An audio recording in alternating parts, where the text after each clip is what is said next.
எந்த ஒரு விஷயம் தெரியாம தயவு செஞ்சு யார்கிட்டயுமே பேசிடாதீங்க. எஸ், நம்ம எல்லாருக்குமே நிறைய பிரச்சனை இருக்கு.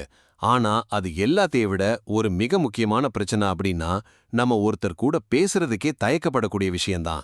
நீங்க எதை நினைச்சு வீடியோக்குள்ள வந்தீங்களோ அதுவா ஆகணும்னா வீடியோவை ஃபுல்லா பார்க்கணும்.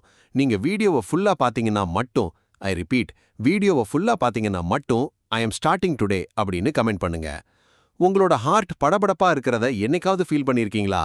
மத்தவங்கள விட நல்லா வேலை செஞ்சாலும் உங்க மேனேஜர் கிட்ட பேச பயப்படும்போது, எல்லார் முன்னாடியும் பேசும்போது, நம்மளோட பர்சனல் வேலைக்கு போறது கூட பயப்பட்டு கூட, யாராவது கூட்டிட்டு போகும்போது, புது இடத்துக்கு நாம போகும்போது, எங்க போகணும்னு தெரியாம ஒருத்தர்கிட்ட அட்ரஸ் கேட்கும்போது, இந்த மாதிரி எல்லா பயமும் எனக்கும் இருந்துச்சு. உங்க ஆபீஸ்ல நீங்க நல்ல வேலை செஞ்சாலும் உங்க வேல்யூ கம்மியா இருக்கும். ஆனா அதே ஒருத்தர் மீடியமா வேலை செஞ்சாலும் அவங்களோட வேல்யூ மேனேஜர் கிட்டயும் ஓனர் கிட்டயும் அதிகமா இருக்கும். நீங்களும் இந்த மாதிரி அனுபவிச்சிருக்கீங்களா? இதை நாம சீக்கிரமே சரி பண்ணி ஆகணும் அப்படிங்கிற மிக முக்கியமான பிரச்சனையில ஒண்ணு. உங்களோட எல்லா டவுட்டும் இந்த வீடியோல கிளியர் ஆக போகுது. வீடியோக்குள்ள போறதுக்கு முன்னாடி என்னோட சேனலை சப்ஸ்கிரைப் பண்ணிக்கோங்க. ஏன்னா உங்களோட ஃபீட்ல என்னோட யூஸ்ஃபுல்லான வீடியோ காட்டும். சோ மாஸ்டர் பீஸ்க்குள்ள போலாமா? பேச்சுக்கலை, பேச்சுத் திறமை அப்படிங்கிறது குறைஞ்சபட்சம் மத்தவங்க கூட கம்யூனிகேட் பண்ற அளவுக்காவது நம்ம கிட்ட ஸ்பீக்கிங் ஸ்கில்ஸ் கரெக்டா இருக்கணும். யாரெல்லாம் ஆண்டவன் கட்டளை படம் பார்த்திருக்கீங்க? ஆண்டவன் கட்டளை படத்துல விஜய் சேதுபதி சார் அவரோட பாஸ்போர்ட்ல இருக்கிற ஒய்ஃப் நேமை ரிமூவ் பண்ண எங்கெங்கேயோ அலைவாரு. யார் என்ன சொன்னாலும் கேட்பாரு. எப்படியாவது பேரை ரிமூவ் பண்ணா போதும் அப்படிங்கிற மைண்ட் செட்ல இருப்பாரு. பேரை ஆட் பண்றப்பவும் இதே மாதிரி தான் தெரு தெருவா அலைஞ்சிருப்பாரு. ஏன்னா அந்த பாஸ்போர்ட் ஆபீசரை பத்தி ஒரு தப்பான பிம்பத்தை இந்த புரோக்கர்ஸ் கிரியேட் பண்ணி வச்சிருப்பாங்க. கடைசியில அவரே தைரியத்தை வரவழைச்சுக்கிட்டு அந்த பாஸ்போர்ட் ஆபீசர் கிட்ட போய் டூரிஸ்ட் விசால போலான்னு நினைச்சு ஒய்ஃப் பேரை ஆட் பண்ணிட்டேன், புரோக்கர் பேச்சை கேட்டு தப்பு பண்ணிட்டேன், பேரை ரிமூவ் பண்ணி கொடுங்க அப்படின்னு சொல்லி கேட்பாரு. அந்த பாஸ்போர்ட் ஆபீசர், நாங்களும் எவ்வளவு டைம் சொல்லியிருக்கோம் புரோக்கர் கிட்ட போகாதீங்க அப்படின்னு, சொல்றத கேக்குறீங்களா அப்படின்னு திட்டிட்டு கையெழுத்து போட்டு ஃபார்மை கொடுப்பாரு. இந்த ஃபார்மை ஃபில் பண்ணி கொடுத்தீங்கன்னா சீக்கிரமே புது பாஸ்போர்ட் வந்துரும் அப்படின்னு சொல்லுவாரு. விஜய் சேதுபதி சார் வெளியில வந்து, என்னடா வெளியில எல்லாரும் பயமுறுத்துறாங்க, நாமளும் பயந்தோம், இப்ப பார்த்தா சிம்பிளா முடிஞ்சிருச்சு, இதுக்கா நாம இவ்ளோ பயந்தோம் அப்படின்னு நினைச்சு சிரிப்பாரு. இதுக்கு மெயின் ரீசன் என்ன தெரியுமா? அவரோட கம்ஃபர்ட் ஜோனை தாண்டி வந்தது தான். எனக்கு முதல்ல இந்த பயம் இருந்துச்சு. எனக்கு ஈக்குவலான ஆளுங்க கிட்ட சரளமா பேசுவேன். அதே மாதிரி என்னோட வயசுக்கு கீழே இருக்கிறவங்க கிட்டயும் நல்லா பேசுவேன். ஆனா என்னை விட பவர் அதிகமா இருக்கிறவங்க கிட்ட, அதிக அதிகாரம் இருக்கிறவங்க கிட்ட பேசுறதுக்கு எனக்கு பயமா இருந்துச்சு. ஒரு நாள் தான் எனக்கு புரிஞ்சுது, எங்க பிரச்சனை இருக்கோ அங்க தான் நம்ம சால்வ் பண்ணி ஆகணும்னு. அதிலிருந்து பெரிய ஆளுங்க கிட்ட நானும் பேச ஆரம்பிச்சேன். அவங்க கூட பேச பேச தான் டே டு டே லைஃப்ல எனக்கு அது சகஜமா மாறிடுச்சு. நம்ம பல நேரங்கள்ல ஒரு விஷயத்தை பார்த்து பெருசா இமேஜின் பண்ணி வச்சிருப்போம். அதை பார்த்து பயப்படுவோம், நான் முன்னாடி சொன்ன மாதிரி. ஆனா பெரும்பாலும் அந்த மாதிரியான விஷயங்கள் சிம்பிளா தான் இருக்குது. நாம தான் ரொம்ப பயப்படுறோம். அதனால கம்ஃபர்ட் ஜோனை தாண்டி வாங்க. எப்பவும் ஒரே மாதிரி செஞ்சீங்கன்னா ஒரே மாதிரி ரிசல்ட் தான் வரும். லைஃப் சேஞ்ச் ஆகணும் அப்படின்னு ப்ரே பண்ணா மட்டும் இங்க எதுவுமே மாறாது. தன்னோட சரௌண்டிங்கை மாத்தணும் அப்படின்னு ட்ரை பண்ணாதவங்கள கடவுள் கூட மாத்த மாட்டாரு. நீங்க இப்படி என்னைக்காவது நினைச்சிருக்கீங்களா? நான் நினைச்சிருக்கேன். நான்லாம் முன்னாடி ஏதாவது ஃபங்க்ஷனுக்கு போனா மட்டும்தான் புது ட்ரெஸ் போடுவேன். நான் புதுசா வாங்கிட்டு வந்த ஒரு ட்ரெஸ் இந்த ஃபங்க்ஷனுக்கு போடலாம், அந்த ஃபங்க்ஷனுக்கு போடலாம், இந்த ட்ரிப் போகும்போது போடலாம் அப்படின்னு போடாமையே ஒரு 1 to 2 வருஷம் வச்சுட்டேன். கடைசியில அந்த ட்ரெஸ் எனக்கு இப்போ பத்தவே இல்ல. என்னடா பேச்சு திறமையை பத்தி பேச வந்தா ட்ரெஸ்ஸை பத்தி பேசிட்டு இருக்கான் அப்படின்னு நினைச்சீங்கன்னா இவ்வளவு தூரம் வந்துட்டீங்க. ஒரு நிமிஷம் வெயிட் பண்ணுங்க ப்ளீஸ். புடிச்ச ட்ரெஸ்ஸை போட முடியலன்னு மன உளைச்சலானது தான் மிச்சம். அதனால இப்பவாவது அக்கேஷனுக்கு புது ட்ரெஸ்ஸோ இல்லனா வாங்கி வச்ச ட்ரெஸ்ஸோ நல்ல ட்ரெஸ்ஸோ போடும்போது நல்ல ஃபீல் வருதே, அதை டெய்லி ஃபீல் பண்ணா எப்படி இருக்கும் அப்படின்னு நினைச்சு நான் இப்போ டெய்லி நல்ல ட்ரெஸ் போடுறேன். நல்ல ட்ரெஸ் மீன்ஸ் புதுசா ட்ரெஸ் வாங்கி போடுறதில்ல. என்ன பார்க்கறவங்க பார்வையிலையும் முன்னாடியும் இப்பவும் நிறைய டிஃபரன்ஸ் தெரியுது. கொஞ்சம் பழைய ட்ரெஸ்ஸா இருந்தாலும் நீட்டா அயர்ன் பண்ணி போடுங்க. நமக்கு நல்ல கான்ஃபிடன்ஸை கொடுக்கும். முடிஞ்ச வரைக்கும் ப்ராப்பரா ட்ரெஸ் பண்ண கத்துக்கோங்க. நம்ம கிட்ட இருக்கிறத வச்சே நம்மளோட ஸ்டைலிஷ் பர்சனாலிட்டியை காட்டிக்க முடியும். இப்ப நீங்க பார்க்குற மாதிரி சட்டை போடுறதுக்கும் இப்படி பார்க்குற மாதிரி ஷர்ட் பேண்ட் போடுறதுக்கும் நிறைய டிஃபரன்ஸ் இருக்கு. ஒரு சின்ன மாற்றம் கிரியேட் பண்ணக்கூடிய இம்பாக்ட் ரொம்ப பெருசு. இதே மாதிரி முடிஞ்ச அளவுக்கு நம்மளோட அப்பியரன்ஸ்லயும் சேஞ்சஸை கொண்டு வரணும். நம்ம லுக் ரொம்ப முக்கியம். உங்ககிட்ட இருக்கக்கூடிய கிளாத்ஸை வச்சே உங்க தோற்றத்தை அட்ராக்டிவா மாத்திக்க முடியும். இந்த ஹேரையும் ஸ்டைலிஷா இல்லாம பார்க்கறதுக்கு டீசெண்டா கட் பண்ணிக்கோங்க. இந்த மாதிரி சின்ன சின்ன விஷயங்கள் கூட மத்தவங்களை ஈஸியா அட்ராக்ட் பண்ணும். இந்த 2 விஷயம் சேர்ந்தாதான் உங்களுக்கு இந்த பவர் வரும். Yes, confidence. பேசுறதுக்கு முதல்ல கான்ஃபிடன்ஸ் வேணும். கான்ஃபிடன்ஸுக்கு முதல்ல கம்ஃபர்ட் ஜோனை தாண்டி வரணும். நல்ல க்ரூமிங் சென்ஸ் வேணும். இது எல்லாம் இருந்தாதான் நல்ல கான்ஃபிடன்ஸ் வரும். கான்ஃபிடன்ஸுக்கு மற்ற சில ஃபேக்டர்ஸும் இருக்கு. அதை நான் ஃபியூச்சர் வீடியோஸ்ல சொல்றேன். நம்ம ஒரு கான்ஃபிடென்ட் பர்சனா இருந்தா நம்மள பார்க்கக்கூடிய எல்லாருக்குமே ஒரு பாசிட்டிவ் எனர்ஜி உண்டாகும். நம்மள பார்த்து 4 பேரு நம்மள மாதிரியே மாறணும்னு நினைப்பாங்க. அதுதான் நமக்கு கிடைக்கக்கூடிய மிகப்பெரிய காம்ப்ளிமெண்ட். எதுக்கும் பயப்படாதீங்க. எதையுமே ஓவர் திங்க் பண்ணாதீங்க. இதுல 5th பாயிண்ட் தான் எனக்கு ரொம்பவும் பிடிச்ச பாயிண்ட். அதுக்கு நீங்க முதல்ல இருக்கிற 4 பாயிண்ட பார்க்கணும். ஒர்க் பிரஷர்ல உங்களுக்கு பல யோசனை வரும். அத சரியா சொல்ல தெரியலனா ஒரு யூஸும் இல்ல. ஆனா அதுக்கு ஆப்போசிட்டா உங்க கூட வேலை செய்யறவங்க ஏதாவது ஒரு விஷயத்தை கேட்டு சொல்வாங்க.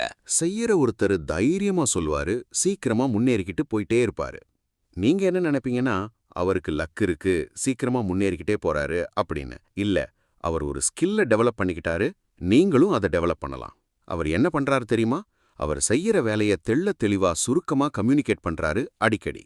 முதல்ல கம்யூனிகேஷனை பத்தி இங்க நிறைய பேர் தப்பான எண்ணத்தோட இருக்காங்க. ஃபர்ஸ்ட் அந்த மாய தோற்றத்தை நம்ம உடைக்கணும். நல்ல கம்யூனிகேஷன்ங்கிறது நல்லா இங்கிலீஷ் பேச தெரிஞ்சா மட்டும்தான் வரும் அப்படின்னு பல பேர் நினைக்கிறீங்க. அது ரொம்ப தப்பு.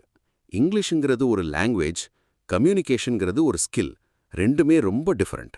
இங்கிலீஷ் பேச தெரிஞ்சாலுமே கம்யூனிகேஷன் ரொம்ப மோசமா இருக்கலாம். பல பேர் இங்க செய்யற தப்பு என்னன்னா, டிக்ஷனரியில இருந்து ரொம்ப கஷ்டமான வேர்டை சூஸ் பண்ணி அதை எங்கேயாவது யூஸ் பண்ணணும் அப்படின்னு நினைச்சு ட்ரை பண்ணுவாங்க. இதனால ஈஸியா மத்தவங்கள அட்ராக்ட் பண்ணலாம் அப்படின்னு நினைப்பாங்க. ஆனா உண்மை அது கிடையாது. ஃபர்ஸ்ட் உங்க தாய்மொழியிலேயே கம்யூனிகேஷன் ஸ்கில்லை டெவலப் பண்ணிக்கோங்க. பார்க்குற பார்வை, பாடி லாங்குவேஜ், வாய்ஸ் டோன், முன்னெச்சரிக்கையா பேசுறது, இது எல்லாத்தையுமே இங்கிலீஷ் இல்லாமலேயே நீங்க கத்துக்கலாம்.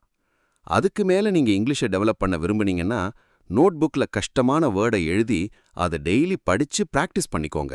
யூடியூப்ல நல்ல இங்கிலீஷ் பேசுறவங்கள பாருங்க, பாட்காஸ்ட் நிறைய கேளுங்க. நம்மளோட மூளை பல வழியிலிருந்து இன்ஃபர்மேஷனை வாங்கிக்குது. அதனால எல்லாத்தையுமே யூஸ் பண்ணிக்கோங்க. நல்ல ரோல் மாடல்ஸை தேர்ந்தெடுங்க. நீங்க யார்கிட்ட இருந்து கத்துக்க விரும்புறீங்க? நியூஸ் வாசிக்கிறவங்களா, ரிப்போர்ட்டர்ஸா, நல்ல அரசியல்வாதிகளா, இல்ல க்ரௌடை அட்ராக்ட் பண்ண தெரிஞ்சவங்களா? இவங்க எந்த மாதிரியான தாக்கத்தை உங்களுக்குள்ள ஏற்படுத்துறாங்கங்கிறத கவனிங்க. ஃபர்ஸ்ட் டைம் ஒரு பெரிய கூட்டத்துல கைய ஒசத்தி கேள்வி கேட்கறதுங்கிறது ரொம்ப கஷ்டமான விஷயம். பயமா கூட இருக்கும். இதை நானும் அனுபவிச்சிருக்கேன். ஆனா நீங்க கைய ஒசத்தி தான் ஆகணும். First time, second time, third time, fourth time, fifth time நீங்க இதுக்கு பழகியிருப்பீங்க. கம்யூனிகேஷன் ஸ்கில்லுங்கிறது ஒரு மசில் மாதிரி. அதை பிராக்டிஸ் பண்ணாதான் மசில் ஸ்ட்ராங் ஆகும். அதுக்காக உழைச்சவங்களுக்கு மட்டும்தான் அதோட பலன் கிடைக்கும். நீங்க அதுக்காக ஒர்க் பண்ணா மட்டும்தான் நீங்க என்ன நினைக்கிறீங்கிறத கிளியரா சொல்ல முடியும். இங்க நோ ஷார்ட்கட். நிறைய மக்களுக்கு ரொம்பவும் ஸ்வீட்டா கேட்கக்கூடியது அவங்களோட பேர் தான். அதனால கான்வர்சேஷன்ல ரொம்ப சரியா அவங்க பேரை யூஸ் பண்ணுங்க. ஸ்டார்பக்ஸ் கூட இந்த மாதிரி யூஸ் பண்ணி தான் ஃப்ரீ மார்க்கெட்டிங் பண்றாங்க. நீங்க பேசும்போது திடீர்னு ஸ்டக்காகி நின்னுட்டீங்கன்னா, என்ன பேசுறது தெரியல அப்படின்னா, ஆப்போசிட்ல சொல்றவங்க வார்த்தையிலிருந்தே சுருக்கி அதை மீண்டும் அவங்க கிட்டே யூஸ் பண்ணலாம் அதே கான்வர்சேஷன்ல. நீங்க எந்த ஒரு ஃபீல்டுல இருந்தாலும் இந்த கம்யூனிகேஷன் ஸ்கில்லுங்கிறது ரொம்பவும் இம்பார்ட்டன்ட். நீங்க மத்த எல்லா ஸ்கில்லுமே சரியா வச்சிருந்தா கூட இந்த கம்யூனிகேஷன் ஸ்கில் தான் உங்க லீடர்ஷிப் பொசிஷனுக்கு கூட்டிட்டு போகும். பேசுறதுக்கு கூட நம்ம பிராக்டிஸ் பண்ணணுமா அப்படின்னு நினைச்சீங்கன்னா, எஸ், டெஃபினட்டா நீங்க பிராக்டிஸ் பண்ணி தான் ஆகணும். ஏன்னா வாழ்க்கையில இது ரொம்பவும் ஒரு முக்கியமான பார்ட். நம்ம பேசுறதுக்கு முன்னாடி என்ன பேசணும்னு தெளிவா யோசிச்சு வச்சுக்கணும். நம்ம நிறைய பேச்சாளர்களை பார்த்து ரொம்ப வியந்திருப்போம். எப்படி இவங்களால மட்டும் இவ்வளவு அழகா, நிதானமா, தெளிவா பேச முடியுது அப்படின்னு. அவங்களும் ஸ்டார்டிங் ஸ்டேஜ்ல இந்த மாதிரி கஷ்டத்தை ஃபேஸ் பண்ணிருப்பாங்க. பேசி பேசி தான் ஒருத்தரால பெருசா டெவலப் ஆக முடியும். இந்த உலகத்துல நம்ம வாழணும் அப்படின்னா அதுக்கு பேச்சு திறமை எவ்வளவு இம்பார்ட்டன்ட் பாத்தீங்களா?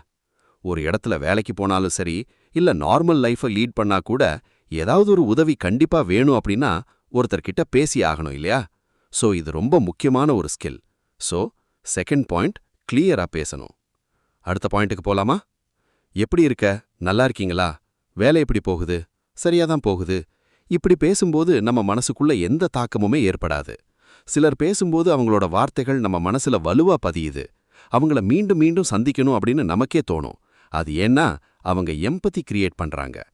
மத்தவங்களோட ஃபீலிங்ஸை சரியா புரிஞ்சுக்கிறாங்க. பரவாயில்ல, கவலைப்படாத அப்படின்னு சொல்றதுக்கும், உங்க நிலைமையில நான் இருந்தா எனக்கும் வலி தாங்க முடியாத மாதிரி இருந்திருக்கும் அப்படின்னு பேசுவாங்க. இதுதான் எம்பதி கிரியேட் பண்றது அப்படிங்கிறது. எல்லாரும் பேசணும்னு நினைப்பாங்க, ஆனா கேட்கணும்னு நினைக்கிறவங்க ரொம்பவும் கம்மி. கம்யூனிகேஷன்ங்கிறது ஒரு 2-வே டிரெக்ஷன். இதுல பேசுறவங்க நல்லா தெளிவா பேசணும், கேட்கிறவங்க கவனமா கேட்கணும். மத்தவங்களோட தாட்ஸையும் ஃபீலிங்ஸையும் மதிக்க தெரிஞ்சிருக்கணும். ஒரே நேரத்துல பல விஷயத்த செய்யாம பேசும்போது கவனமா கேட்டு மரியாதையா பேசணும். அதுக்கப்புறம் இதே மாதிரி ஃபில்லிங் வேர்ட்ஸை யூஸ் பண்றதை அவாய்ட் பண்ணிக்கோங்க. கொஞ்சம் கேப் விட்டு நிதானமா பேசுங்க. வார்த்தைகள் உங்களோட வாழ்க்கையை அப்கிரேடும் பண்ணும், உங்க வாழ்க்கையை கெடுக்கவும் செய்யும். அதனால பேசுறதுக்கு முன்னாடி சிந்தித்து பேசுங்க. உங்க பாயிண்ட் ஆஃப் வியூல இருந்து பார்க்காம மத்தவங்களோட பாயிண்ட் ஆஃப் வியூல இருந்து வாயத்தை பாருங்க. குழந்தைங்க பேசும்போது அவங்களோட பாயிண்ட் ஆஃப் வியூல இருந்து பார்த்தாதான் அவங்க பேசுறது நமக்கு புரியும், அவங்களோட ஃபீலிங்ஸ் நமக்கு புரியும். பெரிய லீடர்ஸ் எல்லாம் எப்பவுமே ஆடியன்ஸோட லெவலுக்கு இறங்கி போய் பேசுவாங்க. நம்மளோட வாய்ஸ் டோனை எப்படி மெயின்டைன் பண்றோங்கிறது ரொம்ப முக்கியம். நம்ம பேசும்போது பேசுறது ஆப்போசிட்ல இருக்கிறவங்களுக்கு தெளிவா புரியணும். அதுக்கு தகுந்த மாதிரி ரொம்ப நிதானமா நம்ம வார்த்தைகள்ல தெளிவோட பேசணும். அது எல்லாத்தையும் தாண்டி எங்க எப்படி பேசணும் அப்படிங்கறத கத்துக்கணும். நம்மளோட ஒரு வார்த்தை யாரையுமே ஹர்ட் பண்ணிடக்கூடாது. நல்லா பேசுறவங்களுக்கு நல்ல வேலை வாய்ப்பு அமையும், நிறைய பணம் சம்பாதிப்பாங்க, அவங்களுக்கு ரிச் லைஃப் ஸ்டைல் அமையும். அதனால தேர்ட் பாயிண்ட் ரொம்ப முக்கியமானது, லெவல் டவுன். ஆப்போசிட்ல எந்த கேட்டகரியில இருக்கிறாங்கன்னு சொல்லி பார்த்து அவங்களுக்கு ஏத்த மாதிரி நீங்க பேசணும். சில மூவிஸ்ல ஹீரோ ஒரு வார்த்தை கூட சொல்லாமையே அவரோட பாடி லாங்குவேஜ் மூலியமா முழு பிரசன்ஸையும் காட்டிடுவாரு. பேசும்போது வேர்ட்ஸுங்கிறது ஒரு 7% மட்டும்தான். பேலன்ஸ் எல்லாமே உங்களோட பாடி லாங்குவேஜ், குரல் சாயல், இது எல்லாத்த பொறுத்து தான் இருக்கு. சைக்காலஜி படி ஃபர்ஸ்ட் 7 செகண்டுக்குள்ளாவே நம்ம யாருங்கிறத ஆப்போசிட்ல இருக்கிறவங்க கணிச்சிருவாங்க. நம்ம யாருங்கிறத பத்திய ஒரு ஐடியாவை ஆப்போசிட்ல இருக்கிறவங்க கிரியேட் பண்ணிக்குவாங்க.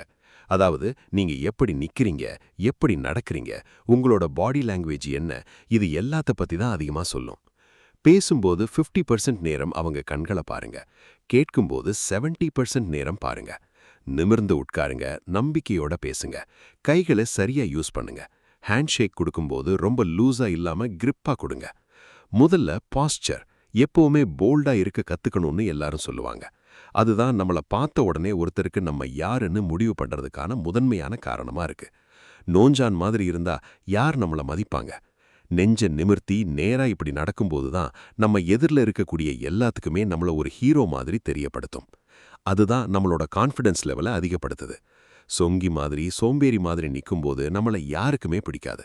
நடக்கும்போது சரி, உட்காரும்போதும் சரி, மற்றவங்க கூட கம்யூனிகேட் பண்ணும்போதும் சரி, நம்மளோட பாஸ்சர் ரொம்ப சரியா இருக்கணும்.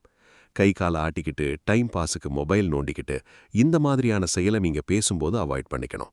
இதை பண்ணாலே ஒருத்தருக்கு நம்மளை பார்த்த உடனே பிடிச்சிரும். பாடி லாங்குவேஜ் ரொம்ப ரொம்ப முக்கியம். இதுதான் நம்மளோட டோன், நம்ம யாரு அப்படிங்கிறத எடுத்துக்காட்டும். நம்மளோட body language, facial expression and eye contact ரொம்பவும் முக்கியமானது. நம்ம எப்பவும் அவங்களோட மெமரிஸ்ல இருப்போம். அவங்க பார்த்த அட்ராக்டிவ் பர்சனாலிட்டியில நீங்களும் ஒருத்தரா மாறியிருப்பீங்க. தேவையான இடத்துல ஜென்டிலா ஸ்மைல் பண்ணுங்க. ஐ கான்டாக்ட், பாடி லாங்குவேஜ், இது எல்லாமே ஒரு பார்ட் தான். ஆனா அது ஒரு ரொம்ப ரொம்ப முக்கியமான ஒரு பார்ட். நம்மளோட ஒரே ஒரு தவறான பார்வை நம்ம மேல இருக்கக்கூடிய அத்தனை மரியாதையும் அழிச்சிடும். ஸோ இதனால இந்த விஷயத்துல ரொம்ப கவனமா இருங்க. ஃபிசிக்கல் ஃபிட்னஸ், நம்ம பாடியை ஃபிட்டா வச்சுக்கும்போது நம்மளை பார்த்து எல்லாருமே இம்ப்ரெஸ் ஆவாங்க. முடிஞ்ச வரைக்கும் மற்றவங்களை விடுங்க, அது நமக்கே பெரிய கான்ஃபிடன்ஸை கொடுக்கும். நம்மளோட ஃபிசிக்கல் ஃபிட்னஸை கண்ட்ரோல் பண்ணலைன்னா நம்ம ஒரு சாதாரண ஆளா மட்டும்தான் இருப்போம். இதுக்காக ஜிம்முக்கு போயோ டயட் மெயின்டைன் பண்ணி நிறைய செலவு பண்ணணும் அப்படிங்கிறது கிடையாது. உங்களால முடிஞ்ச வரைக்கும் உங்க பாடியை ஃபிட்டா வச்சுக்கோங்க. உங்க ஹைட்டுக்கு தகுந்த மாதிரி உங்க வெயிட் இருக்கணும். நம்மளோட கான்ஃபிடன்ஸ், நம்மளோட வொர்த் முதல்ல நமக்கு தெரிஞ்சிருக்கணும். அதனால 4th பாயிண்ட், பாடி லாங்குவேஜ். உங்களுக்கு இது மாதிரியான எக்ஸ்பீரியன்ஸ் கண்டிப்பா நடந்திருக்கும். ரீசெண்டா ஒரு பாட்டு ரிலீஸ் ஆயிருக்கும். யூடியூப்ல பார்க்கும்போது அந்த சாங் உங்களுக்கு பிடிக்காம கூட இருக்கும். ஆனா அதே நாள்ல மறுபடியும் எங்கேயோ ஒரு டைம் அந்த பாட்டை கேட்குறீங்க, காதுல மறுபடியும் விழுது. அந்த சாங்கோட ரீச் அதிகமாகி ரீல்ஸ், ஷார்ட்ஸ்னு எல்லா பக்கமும் அந்த சாங் தான் ட்ரெண்டிங். பல டைம் தவிர்க்க முடியாம அந்த பாட்டை கேட்குறீங்க. நீங்க நம்ப முடியாத ஒன்று ஒரு நாள் நடக்குது.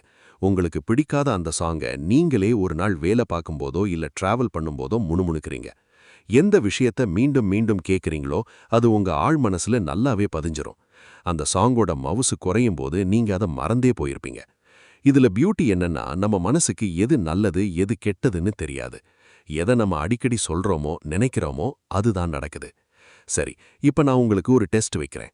நீங்க வாங்குற சம்பளத்தை விட அதிக பிரைஸ் இருக்கிற கார் ரோட்ல போச்சுன்னா அது நீங்க பார்க்கும்போது உங்க மனசு என்ன சொல்லும்? இந்த காரை நான் எங்க வாங்க போறேன் அப்படின்னு உங்க உள் மனசு சொன்னா உங்களால வாங்கவே முடியாது.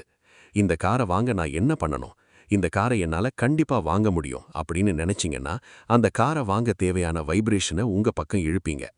நம்ம மனசு ஒரு பஞ்சு மாதிரி. நெகட்டிவ் வைப்ஸ் இருக்கக்கூடிய ஆள் கூட சேர்ந்தீங்கன்னா நம்ம பேசி என்னத்தை சாதிக்க போறோம், நமக்கு இதெல்லாம் தேவையா அப்படின்னு சொல்லுவாங்க. நெகட்டிவ் வைப்ஸ் இருக்கக்கூடிய ஆளுங்க உங்களுடைய எனர்ஜி எல்லாத்தையுமே உறிஞ்சி இழுப்பாங்க. அதனால நீங்களும் நெகட்டிவா தான் பேசுவீங்க. உங்களுக்கு வாழ்க்கையில முன்னேறுவதற்கான வாய்ப்புகள் ரொம்ப கம்மி. சரி, இப்ப ஃபைனல் பார்ட் 1 by 1 பார்ப்போம். ஃபர்ஸ்ட், உங்களுக்கு கான்ஃபிடன்ஸ் இருக்கணும். கான்ஃபிடன்ஸ் வேணும்னா கம்ஃபர்ட் ஜோன்ல இருந்து வெளியே வரணும். உங்களுக்கு நல்ல க்ரூமிங் சென்ஸ் இருக்கணும். செகண்ட், கிளியரா பேசணும். Third, level down. ஆப்போசிட்ல எந்த கேட்டகரியில இருக்கிறாங்கன்னு சொல்லி பார்த்து அவங்களுக்கு ஏத்த மாதிரி நீங்க பேசணும். Fourth, body language. ஃபிஃப்த், பாசிட்டிவா இருக்கணும் எப்பவுமே. இந்த 5 பாயிண்ட்டை யாரு சரியா யூஸ் பண்றாங்களோ அவங்க அசைக்க முடியாத ஒரு ஆளா மாறுவீங்க. உங்களை பார்க்குற எல்லாருமே உங்களை பார்த்து இன்ஸ்பயர் ஆவாங்க. இந்த 5 பாயிண்ட் தான் உங்களை நல்லா பேசுறதுக்கு ஹெல்ப் பண்ணும், பூஸ்ட் பண்ணிவிடும்.